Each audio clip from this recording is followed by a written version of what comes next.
প্রিয় শিক্ষার্থীবৃন্দ, কেমন আছো সবাই? আশা করি আল্লাহর রহমতে সবাই ভালো আছো। আলহামদুলিল্লাহ, আমি ভালো আছি। এখন আমি তোমাদেরকে ক্লাস 9-10 বিজ্ঞান নিয়ে আমি একটু আলোচনা করবো। বিজ্ঞানের দশম অধ্যায় এসো বলকে জানি। সবাই দশম অধ্যায়টা একটু খুলো, এই চ্যাপ্টারটা ধরো। এখানে আছে কি, আমরা বল আসো বলকে জানি। তাহলে আমরা বল নিয়ে একটু আলোচনা করবো। বল কি? দেখো, কোনো কিছুকে দূরে সরাতে চাইলে আমরা সেটিকে ঠেলি বা ধাক্কা দিই। আবার কোনো কিছুকে কাছে আনতে চাইলে আমরা তাকে টানি। অর্থাৎ কি, কোনো বস্তুর উপর অন্য বস্তুর ধাক্কা বা টানাটাই হচ্ছে বল প্রয়োগ। তাহলে বল কি? বল হচ্ছে কোনো বস্তুর উপর অন্য বস্তুর ধাক্কা বা টানাটাই হচ্ছে বল। যখনই আমরা কোনো বস্তুকে ঠেলি বা টানি, উঠাই বা নামাই, তখন আমরা আসলে বল প্রয়োগ করি। যখন কোনো বস্তুকে মোড়াই বা ছিঁড়ি, প্রসারিত বা সংকুচিত, প্রসারিত মানে কি, বাড়ানো, সংকুচিত মানে কমানো, প্রসারিত বা সংকুচিত করি, তখন বল প্রয়োগ করতে হয়। কারণ বল প্রয়োগ করা ছাড়া কোনো কিছুই সম্ভব নয়। যখন আমরা জিনিসটাকে টানবো, টানতে গেলেও আমাদেরকে কি লাগে? বল লাগে। যদি আমরা ছিঁড়ি, কোনো একটা কাগজ ছিঁড়ি, সেটাতেও কি প্রয়োগ করতে হয়? বল প্রয়োগ করতে হয়। প্রসারিত মানে বাড়াতে গেলেও আমাদেরকে কি বল প্রয়োগ করতে হয়, সংকুচিত করতে গেলেও বল প্রয়োগ করতে হয়। কিন্তু এই অধ্যায়ে আমরা শুধু বলের মাধ্যমে গতির পরিবর্তন বিষয়টি নিয়ে আলোচনা করব। আমরা সবাই দেখেছি, স্থির বস্তুর উপর বল প্রয়োগ করা হলে সেটি নড়ে, আবার নড়তে থাকা বস্তুর উপর বল প্রয়োগ করলে সেটি থামানো যায়। এখানে কি বলা হয়েছে, যে যখন কোনো বস্তু স্থির থাকে, একটা চেয়ার যখন জায়গায় থাকে, এটাকে যখন আমরা এখান থেকে সরাবো, একটু টানি, তখন এটার মধ্যে কি প্রয়োগ করতে হয়? বল প্রয়োগ করতে হয়। আবার যখন কোনো কিছু একটু ঘুরন্ত লাঠি, আমরা বেশিরভাগ তোমরা লাঠিম চিনো, লাঠিমটাকে যখন ছুঁড়ে মারা হয় তখন এটা ঘুরে। তো যদি এটা আমরা স্টপ করতে চাই, বন্ধ করতে চাই, তাহলে বল প্রয়োগ করলে কি হয়? এটা বন্ধ হয়ে যায়। অর্থাৎ বল প্রয়োগ করে বস্তুর স্থির গতি পরিবর্তন করা যায়। বিজ্ঞানে নিউটন বল, ভর, জড়তা ও গতির মধ্যে সম্পর্ক স্থাপন করে 3টি সূত্র প্রকাশ করেছেন। তাহলে বিজ্ঞানী নিউটনের আমরা 3টা সূত্র জানি। তিনি কয়টা সূত্র প্রয়োগ করেছেন? বল, জড়তা ও গতি থেকে 3টা সূত্র প্রয়োগ করেছেন। এর মধ্যে প্রথম সূত্রটি হলো, বাহির থেকে কোনো বল প্রয়োগ না করলে স্থির বস্তু স্থিরই থাকবে এবং সমবেগে চলতে থাকা বস্তু সমবেগে চলতে থাকবে। তাহলে প্রথম সূত্রটা কি? বাহির থেকে কোনো বল প্রয়োগ না করলে স্থির বস্তু স্থিরই থাকবে এবং সমবেগে চলতে থাকা বস্তু সমবেগে চলতে থাকবে। তাহলে আমাদের নিউটনের, এখান থেকে আমরা এই যতটুকু পড়েছি, এই পাঠ থেকে আমরা কি জানতে পারলাম? যে বল কি, বলের উদাহরণটা জানতে পারলাম। নিউটনের কয়টা সূত্র? প্রথম সূত্রটা আমরা জানতে পারলাম। তাহলে নিউটনের প্রথম সূত্রটা কি? বাহির থেকে কোনো বল প্রয়োগ না করলে স্থির বস্তু স্থিরই থাকবে এবং সমবেগে চলতে থাকা বস্তু সমবেগে চলতে থাকবে। তারপরে দেখো 10.1 জড়তা কি? আমরা আমাদের দৈনন্দিন অভিজ্ঞতা থেকে দেখেছি, প্রত্যেক বস্তু যে অবস্থায় আছে সে অবস্থায় থাকতে চায়। বস্তু স্থির থাকলে স্থির থাকতে চায়, আর গতিশীল থাকলে গতিশীল থাকতে চায়। বল প্রয়োগ না করা পর্যন্ত বস্তুর যে অবস্থায় আছে সে অবস্থায় থাকতে চাওয়ার প্রবণতাই হচ্ছে জড়তা। তাহলে জড়তা কাকে বলে, অথবা জড়তা কি? দেখো, প্রত্যেক বস্তু যে অবস্থায় আছে সে অবস্থায় থাকতে চায়, অর্থাৎ বস্তু স্থির থাকতে চায়, আর গতিশীল বস্তু গতিশীল থাকতে চাওয়ার প্রবণতাটাই হচ্ছে জড়তা। জড়তা কয় প্রকার? জড়তা 2 প্রকার, স্থির জড়তা এবং গতিশীল জড়তা। তাহলে স্থির জড়তা কয় প্রকার? 2 প্রকার, স্থির জড়তা, গতি জড়তা। তাহলে স্থির জড়তা কাকে বলে? স্থিতিশীল বস্তু স্থির থাকতে চাওয়ার প্রবণতাই হচ্ছে স্থির জড়তা।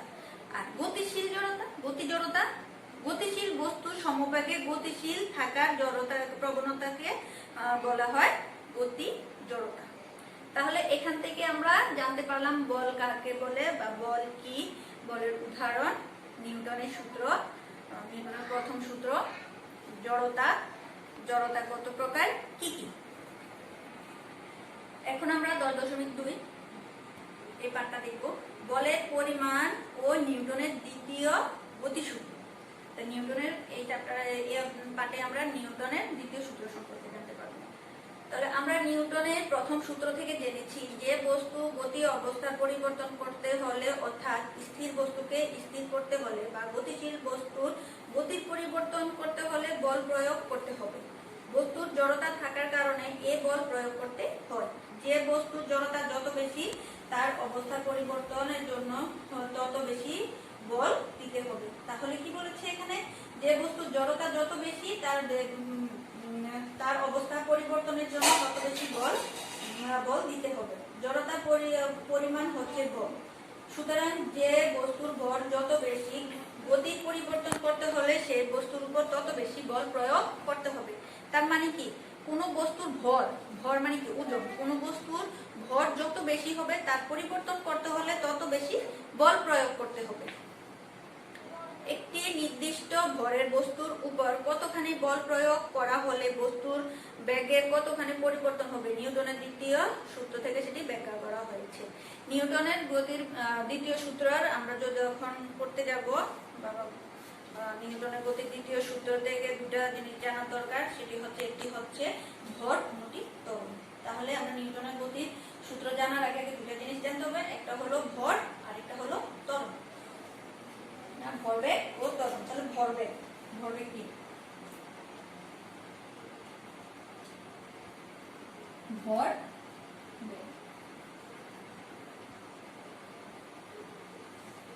ভরবেগ হচ্ছে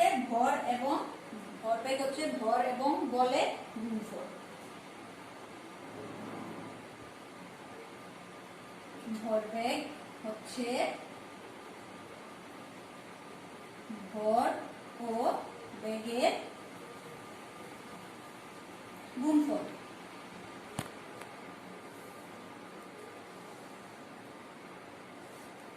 অর্থাৎ বস্তুর ভরকে কি দ্বারা প্রকাশ করা হয়, ভরকে m দ্বারা প্রকাশ করা হয়। তাহলে বস্তুর ভর m এবং বেগকে v দ্বারা প্রকাশ করা হয়। বেগ v হলে ভরবেগ হচ্ছে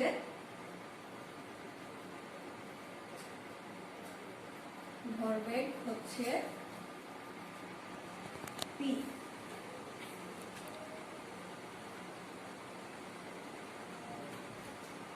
সুতরাং p = mv। যেহেতু আমাদেরকে ভরবেগ হচ্ছে ভর ও বেগের গুণফল, তাহলে ভরবেগকে কি দ্বারা প্রকাশ করা হয়, p, আর ভর হচ্ছে m, বেগ হচ্ছে v। এখন আসুন ত্বরণ।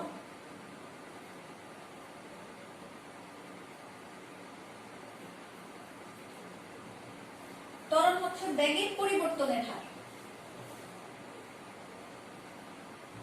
ত্বরণ হচ্ছে বেগের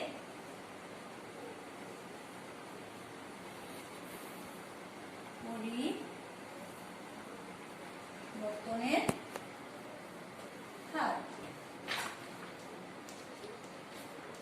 অর্থাৎ কোন বস্তুর বেগ যদি t সময়ে u থেকে পরিবর্তিত হয়ে v হয় তাহলে ত্বরণ হচ্ছে, অর্থাৎ কোন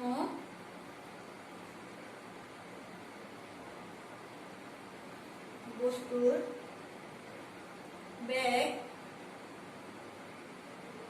যদি t সময়কে কি দ্বারা প্রকাশ করা হয়, t দ্বারা, t সময়ে u থেকে v u থেকে পরিবর্তিত হয়,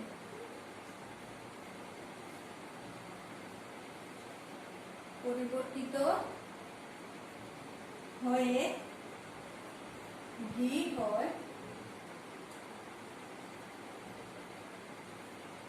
তাহলে ত্বরণ হচ্ছে A equal to V minus U by T। তাহলে এখানে ত্বরণ কি হচ্ছে? ত্বরণ হচ্ছে বেগের পরিবর্তনের হার। বেগের পরিবর্তনের হারটাই কি? ত্বরণ। অর্থাৎ কোন বস্তুর বেগ যদি t সময়ে u থেকে পরিবর্তিত হয়ে v হয়, অর্থাৎ ত্বরণ হবে কি? A equal to v minus u by t। তাহলে আমরা যদি তাহলে নিউটনের দ্বিতীয় সূত্রটা কি?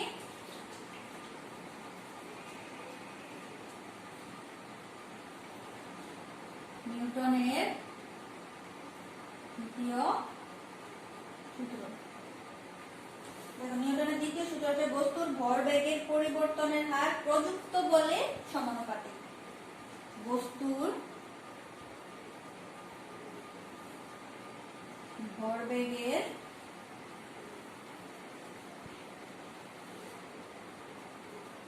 পরিবর্তনের হার প্রযুক্ত বলের সমানুপাতিক।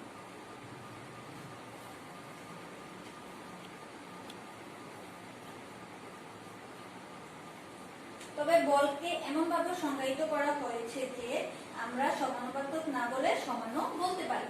তাহলে নিউটনের দ্বিতীয় সূত্রটা আমরা কি পেয়েছি? বস্তুর ভরবেগের পরিবর্তনের হার প্রযুক্ত বলের সমানুপাতিক। তাহলে আমরা এ পর্যন্ত নিউটনের দ্বিতীয় সূত্র জানতে পেরেছি। প্রথম সূত্রটা, বাহির থেকে কোনো বল প্রয়োগ না করলে স্থির বস্তু স্থির থাকবে এবং সমবেগে গতিশীল বস্তু সমবেগে চলতে থাকা বস্তু সমবেগে চলতে থাকবে। আর দ্বিতীয় সূত্রটা হলো বস্তুর ভরবেগের পরিবর্তনের হার প্রযুক্ত বলের সমানুপাতিক।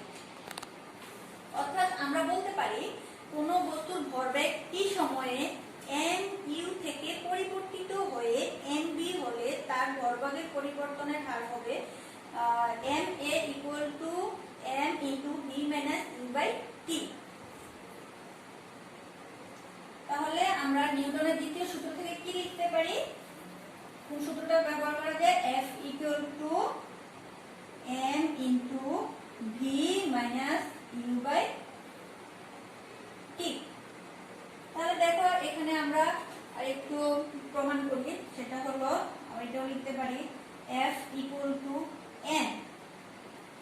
এখানে দেখো v m into এটাকে যদি আমরা আলাদা করি v minus u by t, তাহলে F equal to m v minus u by t এটাকে কি লেখা যায়?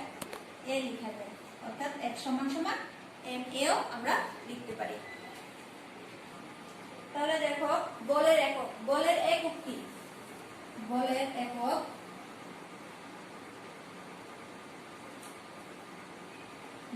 একক কি? নিউটন। নিউটনকে কি দ্বারা প্রকাশ করা হয়? m দ্বারা। তাহলে যে পরিমাণ বল 1 গ্রাম ভরের কোনো বস্তুর উপর বল প্রয়োগ হয়ে 1 metre per second inverse two ত্বরণ সৃষ্টি করে তাকে 1 নিউটন বল বলে। এখানে আমাদের উদাহরণে একটা অঙ্ক আছে, দেখো সমস্যা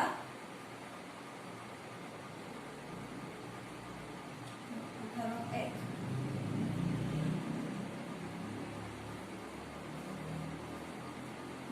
একটি বস্তুর ভর 20 কেজি। একটি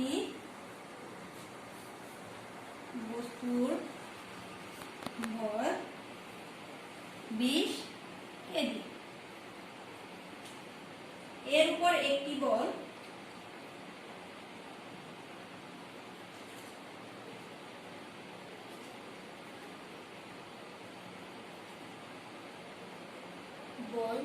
প্রযুক্ত হওয়ায়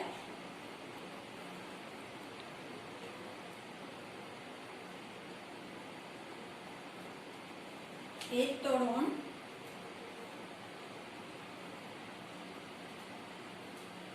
হলো 2 মিটার পার সেকেন্ড স্কয়ার। প্রযুক্ত বলের মান কত ছিল।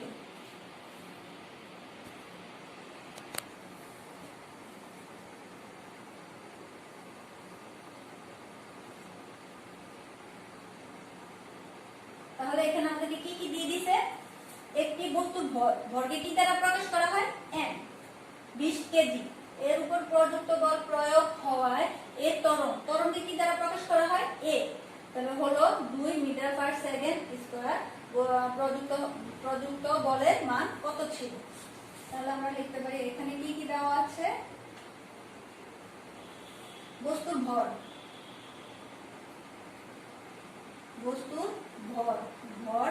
ভরকে কি দ্বারা প্রকাশ করা হয়, m = 20 কেজি।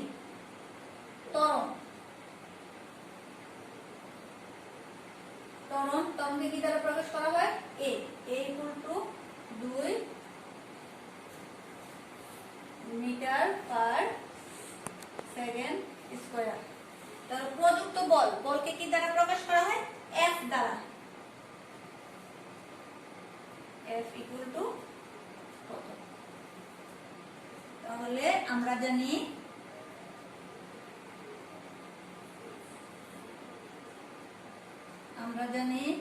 F সমান সমান m a। আমরা সূত্রটা কিভাবে প্রতিপাদন করেছি তোমরা একটু আগে দেখেছো। F সমান সমান m a, তাহলে m সমান কত পেয়েছি আমরা, 20 গুণ ত্বরণ পেয়েছি a = কত, 2, 2 গুণে 40। বলের একক কি, নিউটন। প্রিয় শিক্ষার্থীবৃন্দ, আশা করি তোমরা এই দুটা পাঠ বুঝেছো। উদাহরণের সমস্যাটা কিভাবে সমাধান করেছি তাও তোমরা বুঝতে পেরেছো। ইনশাআল্লাহ নেক্সট ক্লাসের জন্য সবাই প্রিপারেশন নিবে। তোমরা ভালো থেকো।